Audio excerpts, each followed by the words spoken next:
अमृतसर के हरदीप गिल साहब को केंद्रीय सफाई कर्मचारी आयोग का वाइस चेयरमैन नियुक्त किया गया। केंद्रीय सफाई कर्मचारी आयोग मिनिस्ट्री ऑफ सोशल जस्टिस के अंदर आता है। हरदीप साहब को एक बड़ी जिम्मेदारी दी गई। हमारे साथ हरदीप साहब खुद मौजूद हैं। सबसे पहले दैनिक सवेरा की तरफ से आपको बहुत बधाई। और ये जो नियुक्ति हुई है, किस तरह से आपकी ये नियुक्ति हुई? आप एक युवा हैं और सरकार की तरफ से, प्रधानमंत्री की तरफ से एक बहुत बड़ी जिम्मेदारी आपको दी गई है सफाई कर्मचारियों को लेकर। नियुक्ति के बारे में पहले आप बताएं, अपॉइंटमेंट जो आपका। सबसे पहले आपका धन्यवाद। आपने जो दर्शक हैं उनके रूबरू होने का अवसर प्रदान किया।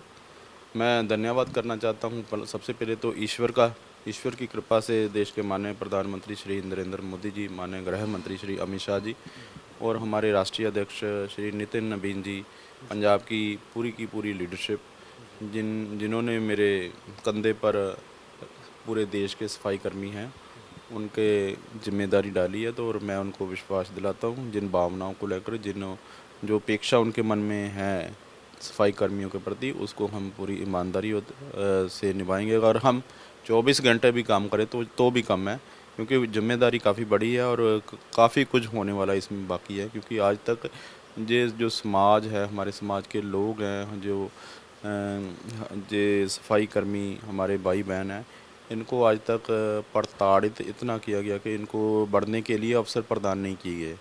और सबसे पहली बात तो इनमें जो क्लासिफिकेशन करने की ज़रूरत है कि वर्गीकरण, क्योंकि एक रिस्क वाला जो काम है, सबसे रिस्की काम जो सीवर में जाकर उसको साफ़ करने का है, वो सबसे अधिक खतरनाक और रिस्क वाला काम है। लेकिन उनको इसके इवज में कोई भी रिस्क वाला वो उनको अलाउंस नहीं मिलता। और इसको सबसे पहले गिल साहब, सरकार। अगर मेरी जानकारी सही है तो इसको तो जो मैनुअल स्कैवेंजिंग है, इसको तो कानूनी तौर से ख़त्म कर दिया गया है कि सीवर के अंदर उतर के और मैनुअल स्क्वेंजिंग का 2013 का एक्ट है, उसके तहत इसको बंद कर दिया गया है। मुकम्मल तौर पर इस पर पाबंदी लगा दी गई है। लेकिन कई इमरजेंसी हालातों में अभी भी मैनुअल स्क्वेंजिंग हो रही है और ये मौत का कारण बन रहा है। पिछले 1 महीने में 3 इंसिडेंट हुए। इंदौर में 2 हमारे सफाई कर्मी उनकी मृत्यु हो गई। छत्तीसगढ़ में 3, रायपुर में 3 जो सफाई कर्मी उनकी मृत्यु हो गई। पंजाब में भी ऐसा मामला आया, मुक्तसर में एक हमारा सफाई कर्मी जो वेस्ट बंगाल से था, उसकी मृत्यु हो गई। और मृत्यु होने का कारण जो गैस बताया जा रहा है। और गैस को पास करने के लिए जो सीवरेज सिस्टम है, उसमें गैस निकालने की कोई इक्विपमेंट पंजाब में कि पूरे देश में नहीं लगा। तो इस पर भी काम करने की ज़रूरत है कि कैसे क्यों ना। अब मैंने जिन जिन भी कारपोरेशन में जा रहा हूँ वो उनको बता रहा हूँ कि अगर कोई भी बड़ा मॉल है, हॉस्पिटल है, एजुकेशन इंस्टीट्यूट है, चाहे कोई बड़ी बिल्डिंग है, मैं तब तक उनको एनओसी कॉरपोरेशन नहीं देगा जब तक वो सीवरेज सिस्टम को ठीक नहीं और कर पाते। जब तक सीवरेज सिस्टम उनका अपग्रेड नहीं होगा तो तब तक उनको एनओसी देने के पूर्ण तौर पर पाबंदी लगा दी गई है। गिल साहब, सबसे पहले तो मैंने जो पहला ही सवाल पूछा था, मुझे ये जानकारी मिली कि जब आपकी नियुक्ति हुई, अपॉइंटमेंट हुआ, तो आपके लिए भी एक बड़ा सरप्राइज था। तो उसको हमारे दर्शकों को भी थोड़ा सा आप बताएं। जी बिल्कुल।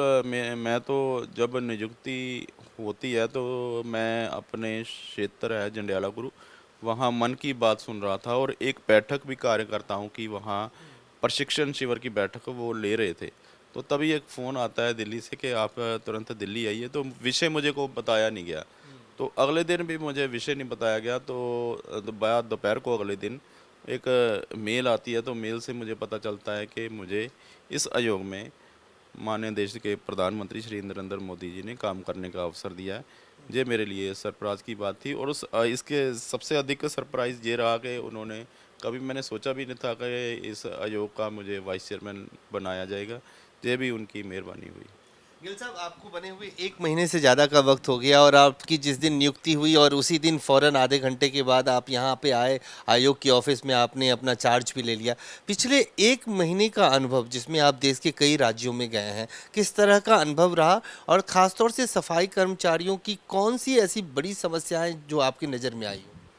ये पूरे देश की समस्या कॉमन है, कोई अलग से नहीं है। क्योंकि सफाई कर्मियों का सबसे बड़ा जो उनके मन में है कि हमारे साथ अन्याय हो रहा है, कि उनको सफाई कर्मियों को कॉन्ट्रैक्ट और आउटसोर्स पे कर दिया गया है और कि उनकी रेगुलर जो भर्ती है, जो रेगुलर रिक्रूटमेंट है, वो बंद कर दी गई है।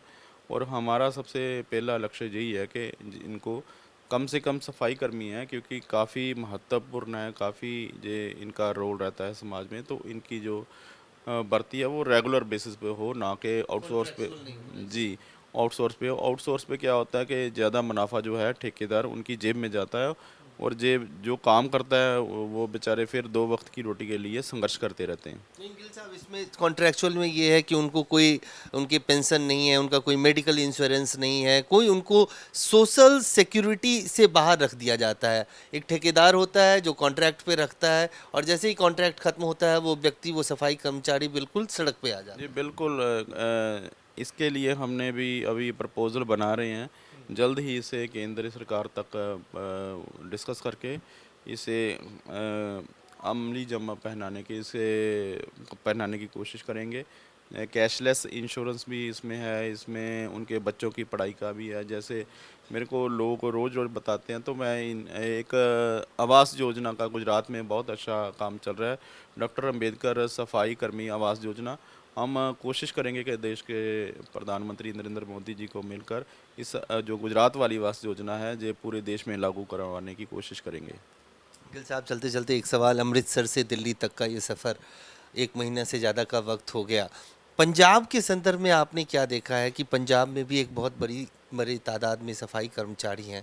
वहाँ के लोगों के लिए, वहाँ अपने लोगों के बीच जाके आपको क्या समस्या है? पंजाब में 32% हमारी जाति के, अनुसूचित जाति के, वो सबसे ज़्यादा देश में सबसे ज़्यादा अगर पॉपुलेशन है तो ऐसी पॉपुलेशन पंजाब में रहती है, और ज़्यादातर पिंडों में रहती है, गांव में रहती है।